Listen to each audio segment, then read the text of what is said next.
Tak mungkin rasanya teman saya ahli neraka. Sebab ia rajin sholat, ia rajin beramal soleh. Mungkin amal ibadahnya lebih baik daripada ibadah saya. Tak mungkin rasanya dia ahli neraka. Kalau kita kaji hadis, bersuruh cerita dua hadis. Hadisnya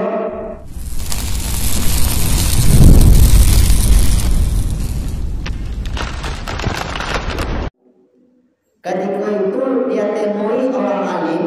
Wahai orang alim, saya hendak meminta solusi kepada Pak Haji. Sebelum saya berangkat haji, saya menitipkan uang 10.000 dinar kepada teman saya. Setelah saya pulang dari haji, saya minta kembali, ternyata teman saya sudah meninggal. Sanak pemiliknya pun tidak mengetahui. Bagaimana solusinya? Maka kata orang alim, wahai Pak Haji, konon katanya sumber air Zam-Zam berhubungan dengan orang yang ahli surga.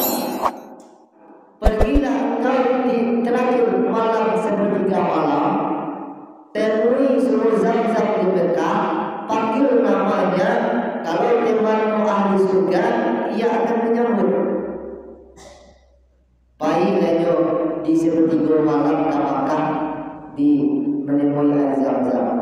Setelah dipanggil satu kali, wahai temanku fulan bin fulan, tidak ada jawaban. Wahai temanku fulan bin fulan, tidak ada jawaban. Wahai temanku fulan bin fulan, tidak ada jawaban. Lah 3 kali dipanggil berupaya dan mengambil. Pulang ke Malia, wahai orang alim, sudah saya panggil 3 kali, teman saya tidak ada jawaban. Bagaimana solusinya? Apa kata orang alim? Ya Pak Haji, kalau teman bukan ahli surga, berarti dia ahli neraka. Apa kata Pak Haji? Tak mungkin Pak Alim. Tak mungkin rasanya teman saya ahli neraka. Sebab dia rajin sholat, ia rajin beramal soleh. Mungkin amal ibadahnya lebih baik daripada ibadah saya. Hanya saja saya diberi Allah kemampuan untuk berangkat haji. Kalau di sisi lain ibadah dia lebih baik daripada ibadah saya, kata Pak Haji tadi. Tak mungkin rasanya dia ahli neraka. Kata orang alim tadi, Pak Haji, pergilah ke sumur Kalhul yang di Yaman di sepertiga malam terakhir. Panggillah temanmu di sana. Kalau betul dia ahli neraka, pasti dia akan menyambut. Singkat cerita, baiklah Pak Haji tadi ke sana. Sesampai di lokasi tersebut, dia tanya, dia panggil temannya, wahai sahabatku fulan bin fulan. Langsung ia menjawab. Sekali dipanggil langsung menjawab. Singkat cerita, ditanyakanlah uang tadi, wahai sahabatku, ketika engkau masih hidup, saya sebelum berangkat haji menitipkan uang kepada 10 dinar. Setelah pulang haji, saya temui ternyata engkau sudah meninggal.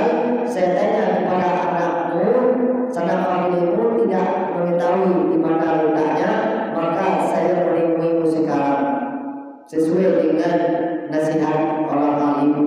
Di mana uang yang 10 dinar itu engkau letakkan? Maka dikasih tahu oleh teman yang meninggal tadi, wahai sahabatku Pak Haji, uang yang engkau titipkan itu saya letakkan di sana dan saya bungkus dengan itu.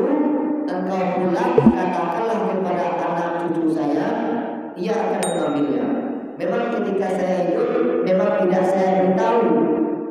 Karena engkau sekarang bertanya, saya sampaikan, pulanglah engkau, katakan seperti itu kepada anak saya, maka engkau akan mendapatkan kembali uang 10 dinar itu. Ada biji kawan, oh iya.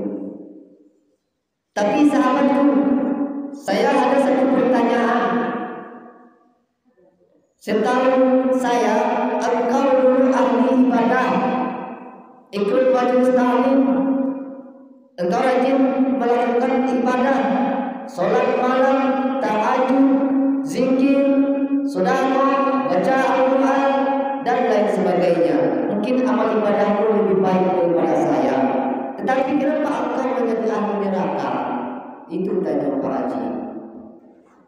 Dijawab oleh sahabat beliau tadi, wahai Pak Haji temanku, memang saya ahli ibadah, tapi ada satu yang menyangkal di hati saya sampai saya meninggal, sehingga Allah putuskan rahmatnya kepada saya.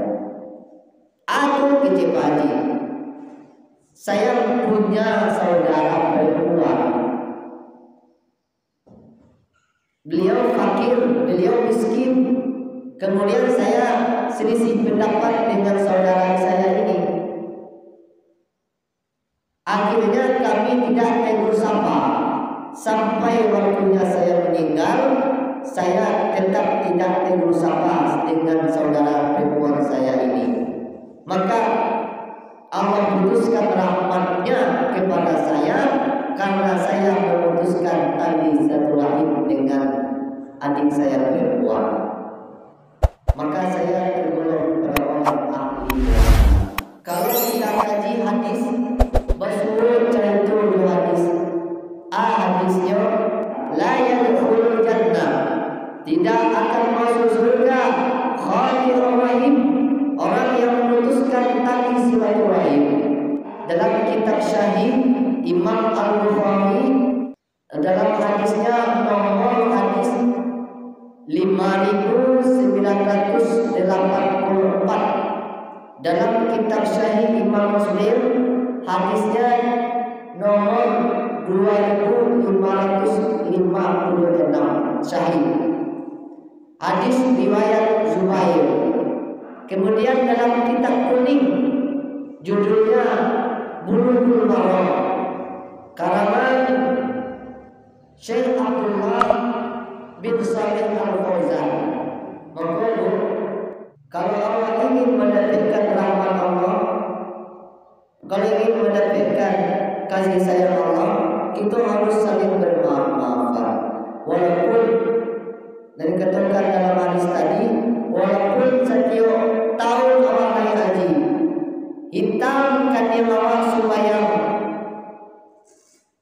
baca Al-Quran, tetapi awak memutuskan tali silaturahim, maka Allah putuskan rahmatnya untuk kita. Maka kata hadis tadi, la yadkhulul jannah,